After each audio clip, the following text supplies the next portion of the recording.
दम तोड़ चुकी है लाशें, दम तोड़ती हुई लाशें। पल पल बढ़ती चिंताएं, अंबार लगाती हुई चिताएं।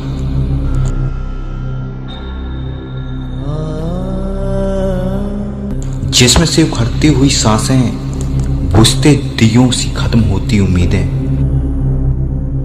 अजीब दौर है, जिंदगी को सुकून है ना मौत को आराम।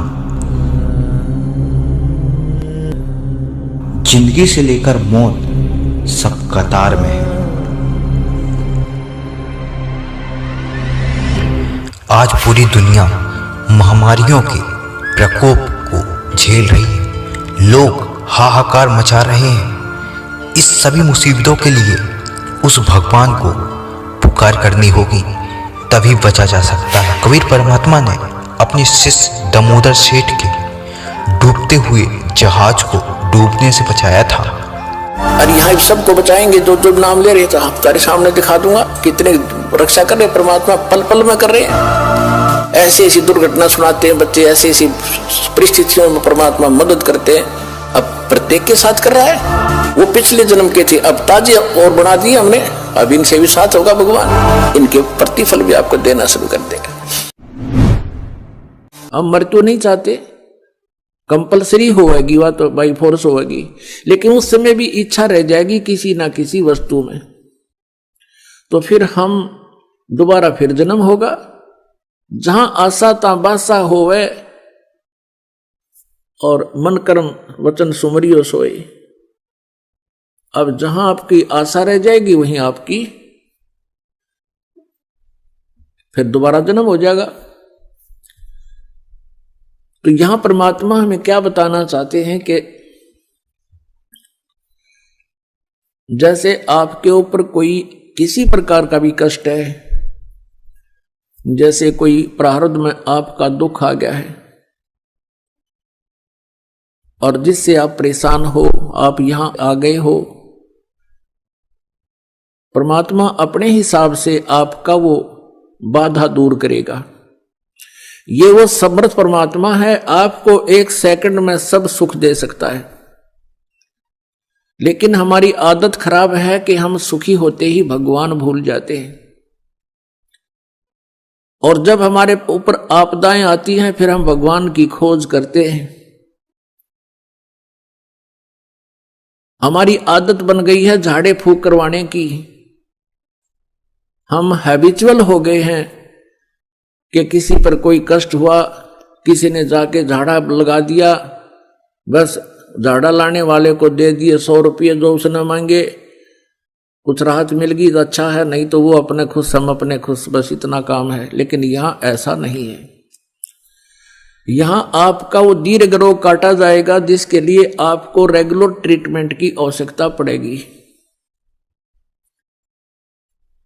और परमात्मा के दरबार में आने से जो इच्छाएं आपकी हैं वो तो सबतः पूर्ण होंगी। जैसे किसान गेहूं बीजता है, अपने आत्माओं आप इस तत्व ज्ञान से परिचित होजिए, इसलिए आपको रह रह कर बुलाया जाता है ताकि आपको इस ज्ञान से पूर्ण रूप से परिचित कराएं और आप फिर परमात्मा में रुचि रखें और विचलित ना हो। इसलिए आप जी को यहां बार बार बुलाया जाता है। अब परमात्मा के दरबार में आने से आपकी जो, जैसे किसान गेहूं बीजता है, उस किसान का गेहूं बीजने का उद्देश्य क्या होता है? सबसे पहला उद्देश्य तो उसका ये होता है कि मेरा परिवार भूखा ना रहे, हम भूखे ना मरे, हमारा पेट भरे। उसके बाद अब जैसे इस उद्देश्य से ही गेहूं बीजा जाता है, और फिर क्या होता है, अब गेहूं बीज दिया तो सबसे पहले उसका तना उत्पन्न होता है, फिर उसके बाली आती है और बाली में फिर गेहूं होते हैं। पहले पौधा उगता है, तो जो पौधा होता है वो भूस बनता है, और बाली में जो गेहूं होते हैं वो जीवनदाता अन्न होता है। तो पुण्यात्माओं, ये परमात्मा कबीर जी की जो साधना भक्ति आपको दी जाएगी, ये आपको ऐसी होगी जैसे गेहूं बीजना उद्देश्य किसान का अपने परिवार का पोषण था, और उसमें भूस तो अपने आप ही बन गया। उस भूस की उसको आवश्यकता ना थी तो भी बन गया।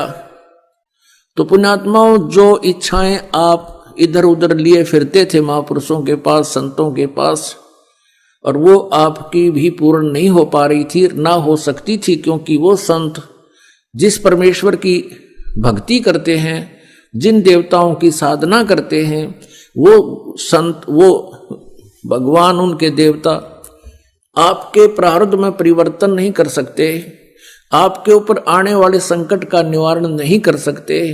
और आप वहां धनी बनने के लिए जाते थे या किसी कष्ट निवारण के लिए जाते थे, वहां आपको कोई लाभ नहीं हुआ और ना ही होना था। तो जैसे किसान का उद्देश्य गेहूं बीजना अपने परिवार का पोषण था, और भूस का कमरा वैसे ही भर गया, जिसकी उसको इच्छा नहीं थी लेकिन तो भी मिल गया। पहले भूसा ही तैयार होता है। तो पुण्यात्माओं, आपका उद्देश्य यहां पर जन्म और मृत्यु का रोग कटवाना ही होना चाहिए।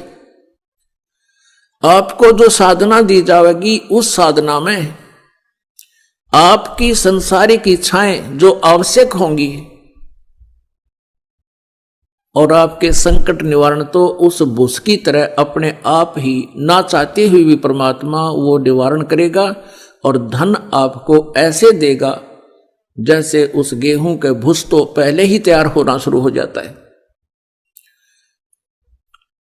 अब इस बात को आप गहराई से सोचना, यदि कोई अनजान व्यक्ति गेहूं को परिपक्व ना होने दे और पशुओं के चारे के उद्देश्य से उसको कच्चे को काट काट कर चराना शुरू कर देता, खिलाना शुरू कर देता है,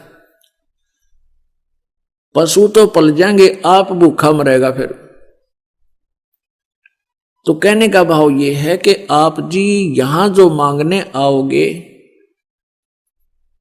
वो क्या मांगोगे? मोक्ष। आपका उद्देश्य मोक्ष हो, और उस मोक्ष के साथ साथ आपको जो संसारिक सुविधाएं आपको चाहिएंगी, आपके भाग्य में ना होगा तो भी भगवान देगा। आपके भाग्य में कोई आपत्ति होगी, मालिक वो नहीं देगा। आपत्ति का अर्थ है, जैसे कई बहनें आती हैं संतानों उत्पत्ति की, संतान की डिमांड करने, परमात्मा वो रजा भी उनको बख्श देता है। कई एक स्थिति ऐसी आती हैं जो परमात्मा की रजा होती है, लेकिन प्रार्थना करते हैं, आते हैं बहन बेटियां कि ऐसे ऐसे जी हमारा गर्भ गिर गया। हम उनको सांत्वना देते हैं, बेटी भक्ति करो, परमात्मा पर विश्वास रखो, फिर ठीक हो जाएगा। फिर भी वो प्रार्थना करती हैं 6 महीने साल के बाद कि जी दूसरा भी ऐसे ही खराब हो गया। तो उनको ये तत्व ज्ञान ना होने से वो बहुत विचलित हो जाते हैं और भगवान से दूर चले जाते हैं।